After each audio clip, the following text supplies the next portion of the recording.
बुद्धि के स्तर पर समझने के लिए धर्म नहीं हुआ करता। अनुभूति के स्तर पर अध्यात्म तभी अध्यात्म है जबकि वो अनुभूति पर उतरा। सांसारिक बातें हैं, लौकिक बातें हैं। वो कोई आदमी कहे कि जितनी लौकिक सच्चाइयां हैं वो सब अनुभूति पर उतार करके ही मानूंगा, तो पागल आदमी है।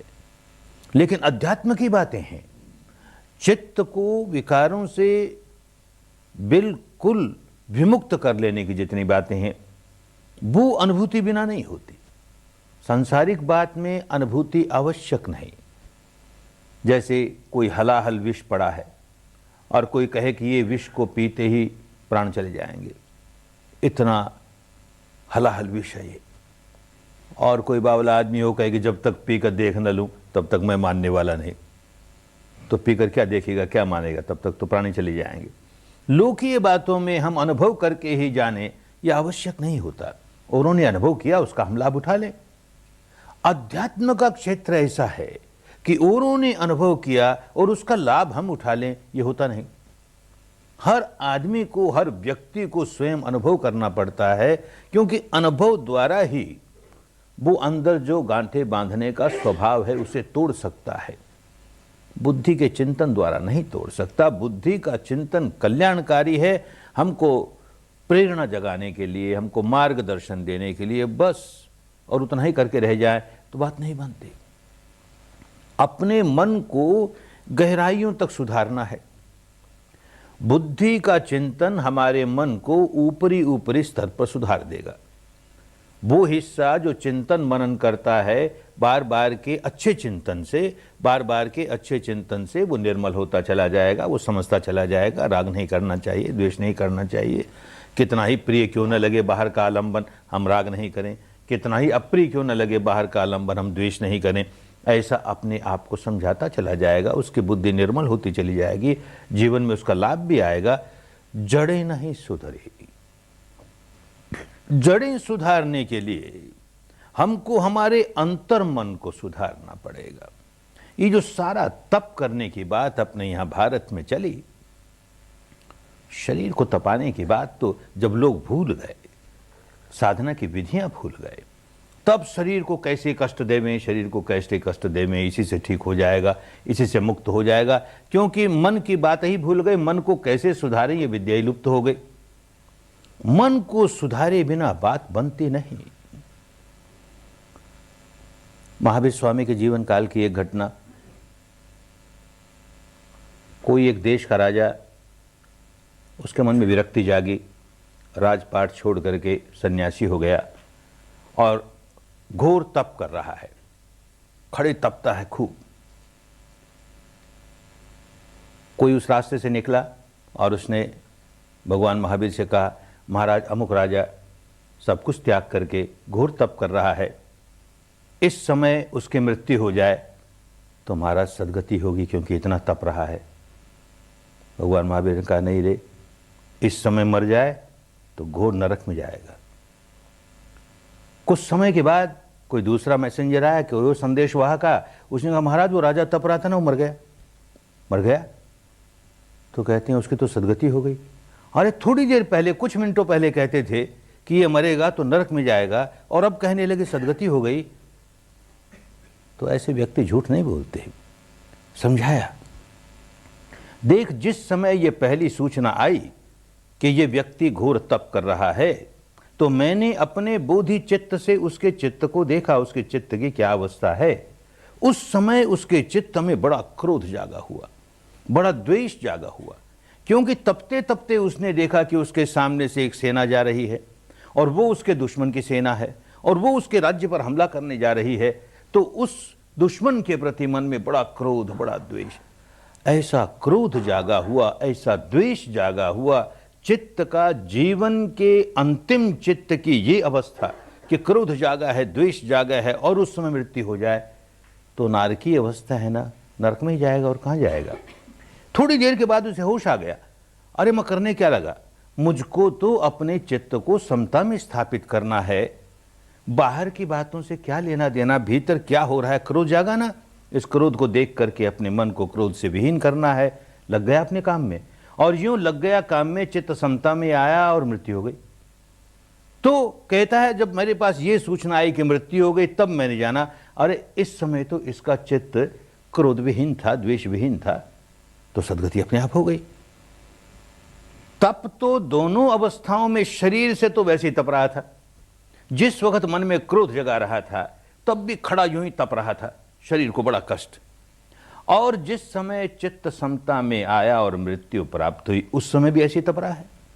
शरीर को तपाने से, शरीर को दंड देने से कोई व्यक्ति ये समझे कि मेरे विकारों की, मेरे कर्मों की निर्जरा हो जाएगी, तो भटक गया। धर्म का सही स्वरूप जब समाप्त होने लगता है तो इस तरह की बातें चल पड़ती हैं। असली साधना की विधि लोग भूल जाते हैं, क्या करें, तो भटक जाते हैं। मूल बात अपने मन को कैसे सुधारें। मन को केवल ऊपर ऊपर स्तर पर सुधारना होता तो हम केवल चिंतन मनन से सुधार लेते। हमको मन को अपनी गहराइयों तक सुधारना है, जड़ों तक सुधारना है, और मन की जड़ें शरीर के साथ जुड़ी हुई।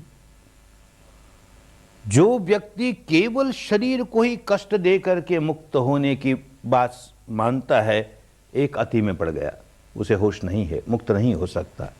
ऐसे ही केवल चिंतन मनन द्वारा मैं अपने चित्त को राग विहीन कर लूंगा, द्वेष विहीन कर लूंगा, शरीर से क्या लेना देना है, वो दूसरी अति में पड़ गया, नहीं मुक्त हुआ।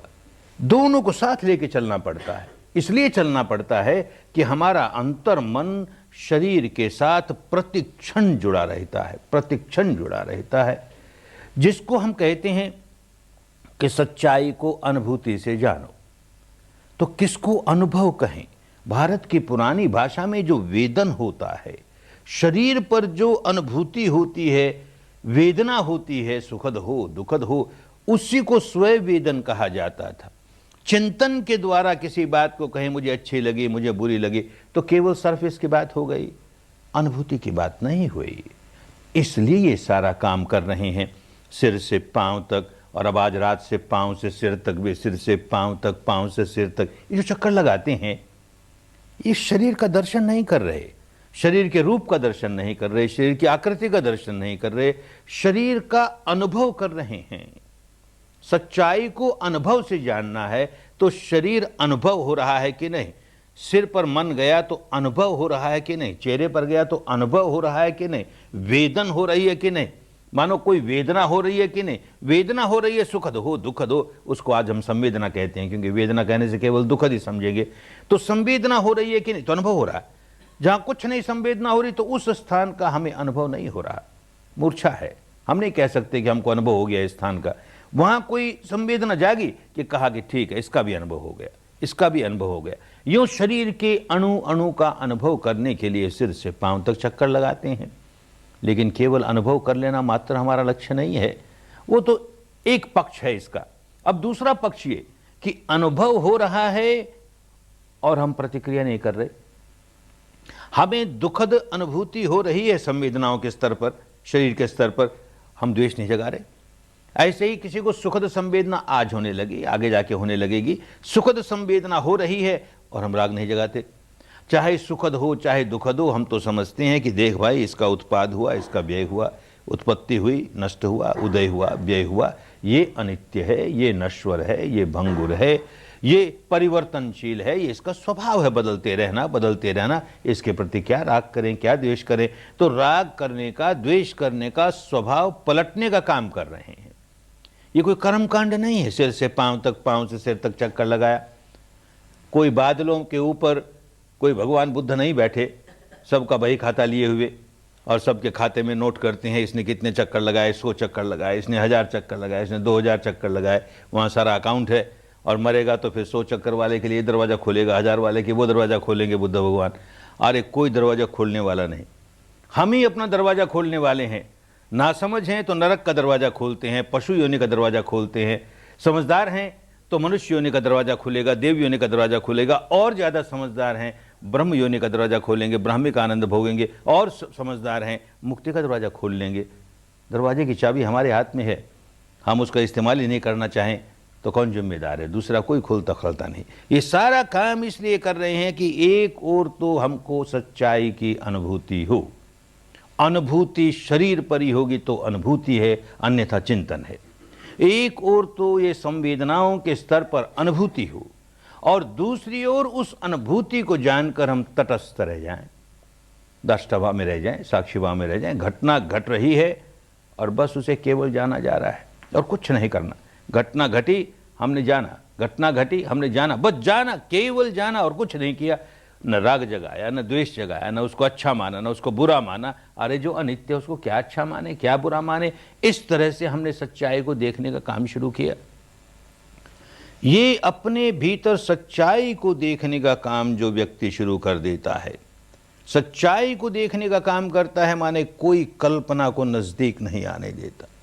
कोई सुनी सुनाई बात कितनी ही सही क्यों न हो, कोई पढ़ी पढ़ाई बात कितनी ही सही क्यों न हो, जब तक मेरी अनुभूति पर नहीं उतरेगी तब तक वो मेरी साधना का आलंबन नहीं बन सकती। उसको आधार बना करके अगर मैं साधना करने लगा, ध्यान करने लगा, तो कल्पना का ही करूंगा ना, क्योंकि मुझे तो अनुभूति हुई नहीं। किसी ने कह दिया ऐसा है, कोई नित्य है, शाश्वत है, ध्रुव है, वो ऐसा है, बाकी अनित्य है, सब कुछ ये नित्य है। हमने उस नित्य का अनुभव ही नहीं किया, तो हम क्या करेंगे, उसका ध्यान कैसे करेंगे? कल्पना से ही करेंगे ना। किसी ने कह दिया, हम मान रहे हैं, कल्पना कर रहे हैं। अनित्य का हमें अनुभव हो रहा है तो कल्पना की बात नहीं। इस अनित्य का अनुभव हो रहा है, उसको जानते जानते जानते इस अनित्य के साथ जो हमने तादात्म्य स्थापित कर लिया, मैं मेरे का भाव स्थापित कर लिया, उससे छुटकारा पाते चले जाएंगे। इस अनित्य के प्रति जो तादात्म्य स्थापित करके, मैं मेरे का भाव स्थापित करके इसको अच्छा मान के राग पैदा करने लगे, बुरा मान के द्वेष पैदा करने लगे, इस स्वभाव से मुक्त होते चले जाएंगे, मुक्त होते चले जाएंगे। और यूं ऊपर के सरफेस से लेकर के चित्त की गहराइयों तक हमने अपने मानस को सुधार लिया।